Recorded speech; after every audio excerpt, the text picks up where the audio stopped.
Hi అండి, welcome to my YouTube channel. Bigg Boss season 8 Telugu nominations అయితే 12th week అయిపోయినాయి. So నిన్న జరిగిన హైలైట్ పాయింట్స్ గురించి మాట్లాడుకుందాం. ఆల్మోస్ట్ వచ్చిన ప్రతి ఒక్క కంటెస్టెంట్స్ సీత అయితే మెయిన్గా నామినేట్ చేసిన ప్రక్రియ అయితే నాకు నచ్చలేదు. ఎవరిని? నిఖిల్ అసలు తప్పే చేయలేదు. తప్పు ఎక్కడ చేస్తాడు? ఇప్పుడు నిఖిల్ ఏమైనా తన వెంటపడ్డా? యస్మిన్ ఏమన్నా? సో యస్మిన్ ఏం వెంటపడలేదు. అలా సింపుల్గా ఒక స్ట్రాంగ్ ఉమెన్ని తిప్పించుకున్న పదం ఎలా యూజ్ చేసిందంటే అక్కడ నిఖిల్ని బ్యాట్ చేయాల ఉద్దేశంతో చేసినట్టుగా నాకు అది అనిపించింది సీత చేసిన నామినేషన్ ప్రక్రియ. సో 100% చెప్తున్నా, సీత అలా వర్డ్స్ యూజ్ చేయడం అయితే చాలా చండాలంగా ఉంది. చూసే వాళ్ళకి ఎలా ఉందంటే అక్కడ ఏమో నిఖిల్ తప్పు చేశాడని, నిఖిల్ ఏం చెప్పాడని, నిఖిల్ తిప్పించుకున్నాడా, లవ్ చేయని చుట్టూ తిరిగాని, ఎవరు చెప్పారు, ఎవరు డ్రీమ్స్, ఆ అమ్మాయి డ్రీమ్స్లోకి వచ్చారు, డ్రీమ్స్ అని అన్నీ తానే చేసింది యష్మి. సో అక్కడ బ్యాట్ చేసింది, బ్యాడ్ అయ్యింది కూడా. బ్యాట్ చేసి బ్యాడ్ అయ్యాడు పాపం నిఖిల్ని బ్యాట్ చేయడం ఉద్దేశంతోనే సీత చేసిన నామినేషన్ ప్రక్రియ చాలా వరస్ట్గా ఉంది. మీకు ఎలా అనిపించింది కింద కామెంట్ సెక్షన్ మెన్షన్ చేయండి. సో మొత్తానికి అయితే సీత చేసిన ప్రక్రియ చాలా హర్ట్ అయ్యా పాపం నిఖిల్. హర్ట్ కాదు, అది ఎట్లాంటి స్టేట్మెంట్ బయట చూసి కొన్ని లక్షల జనాలకి ఎలా అనిపించింది అంటే నిజమే అలా విధంగా అంటే అనిపిస్తుంది. కానీ జెంట్స్ తెలుసు కదా, ఎప్పుడు అలా మోసం చేయడం. మొగలు ఎప్పుడు మోసం చేయరు లేడీస్ని మొగలు ఎక్కువ మోసం చేసిన సందర్భాలు ఉన్నాయి. సో మొత్తానికి అయితే ఇది చేసిన ప్రక్రియ అయితే సీత చేసిన ప్రక్రియ చాలా వరస్ట్గా అయితే నాకు అనిపించింది. సో ఎందుకు అంత బ్లేమ్ చేయాల్సిన అవసరం ఉంది? స్ట్రాంగ్ ఉమెన్ అంట, ఎస్పీ స్ట్రాంగ్ ఉమెన్.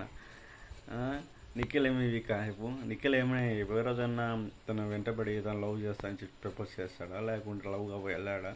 ఎక్కడైనా చూసి ప్రతి 12th వీక్ ప్రతి షోలో ఎపిసోడ్ చూస్తే అక్కడ యస్మినే నిఖిల్ కావాలనే ఉద్దేశంతో నిఖిల్తో దగ్గర అవ్వడము, అలాంటి డిఫరెంట్ ఆఫ్ యాటిట్యూడ్ చూపించడం జరిగింది.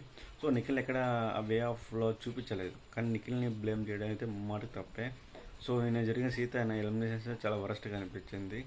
సో మొత్తం మణికంఠ కూడా నామినేషన్ ప్రక్రియ అయితే నిఖిల్ చేసిన నిఖిల్ నామినేట్ చేస్తాడు, నామినేట్ చేయొచ్చు కాదనలా, చేసే ప్రక్రియలు కరెక్ట్ పాయింట్ ఆఫ్ వ్యూలో మాట్లాడాలా. సో మణికంఠ అయితే కరెక్ట్ పాయింట్ ఆఫ్ వ్యూలో మాట్లాడి నామినేట్ చేస్తాడు నిఖిల్ని, నబీల్ని. సో వాళ్ళిద్దరే డిఫెన్స్ చేసుకునే విధంగా లేకుండా చేస్తాడు. అలా చేయాలి నామినేషన్ ప్రక్రియ. అది సింపుల్గా వచ్చి ఏదో యస్మిని తిప్పించుకుని స్ట్రాంగ్ ఉమెన్ హౌస్ని పంపించాలని ఆ ఉద్దేశం ఇవ్వడం సీత అయితే చాలా వరస్ట్ అనిపించింది, చాలా హర్ట్ అయితే అనిపించింది నాకు కూడా. ఎందుకంటే ఎప్పుడు ఒక అలా ఎప్పుడు చేయరు ఎవరైనా, జెంట్స్ కానీ లేడీసే ఎక్కువ చేస్తారు ఆ విధంగా తిప్పించుకుని లాస్ట్కి అంతా అయిపోయినాక నో కటప్ అంటారు తప్ప అట నిఖిల్ ఎప్పుడు ఏదో లవ్ చేస్తున్నాను అనే ఉద్దేశంతో చెప్పలేదు నాకైతే. సో మొత్తానికి ఈ నామినేషన్ అయితే అయిపోయాయి. మొత్తానికి నవీలు, నిఖిల్, యష్మి, ప్రేరణ, పృథ్వీరాజ్ వాళ్ళందరూ నామినేట్ అయిపోయారు హౌస్ నుంచి వెళ్ళడం సిద్ధంగా. సో ఈ వీక్ అయితే మెయిన్లీ యష్మి పోయే అవకాశాలు ఉన్నాయి ఎక్కువ, ఇంత పృథ్వీరాజ్ కన్నా. ఎందుకంటే యష్మిని చాలామంది పాయింట్ ఆఫ్ వ్యూలో రాంగ్ చేస్తూ ఎక్స్ మెంబర్స్ వచ్చి చెప్పారు, నువ్వు ఇలా తప్పు చేస్తున్నావు, ఇలా రాంగ్ వేలో అసలు గేమ్ లేదు నీ కథ అని చెప్పారు. గేమ్ లేదు, గేమ్ ఆడితే కదా ఎప్పుడు చూసి నిఖిల్తున్నావు తిరుగుతూ ఇప్పుడు అలా చేస్తూ కనీసం నీ ఆడితే నువ్వు పోగొట్టుకో కాకుండా నిఖిల్ని బ్యాట్ చేయడం జరిగింది. సో మొత్తానికి అయితే ఈ వీక్ అయితే యష్మి అయితే పోయే అవకాశాలు అయితే ఉన్నాయి 90%. ఒకవేళ ఛాన్స్ బాగుంటే పృథ్వీరాజ్ వెళ్ళిపోవచ్చు.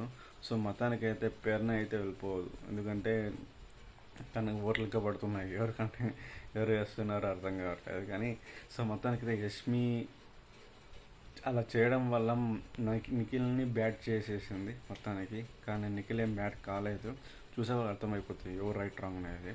వచ్చి జస్ట్ వచ్చి అటు సిల్లీ క్వశ్చన్ కాకుండా హర్ట్ అయిన నామినేషన్ అయితే చేసింది సీత ఇలాంటి యాటిట్యూడ్ మార్చుకుంటేనే ఫ్యూచర్లో పనికి వస్తుంది, లేకపోతే గొడవ జరుగుతాయి అని నేను చెప్పగలుగుతున్నాను. సో మొత్తానికి ఓవరాల్ రివ్యూ ఇది. నా వీడియో నచ్చితే లైక్ చేయండి. Thank you very much.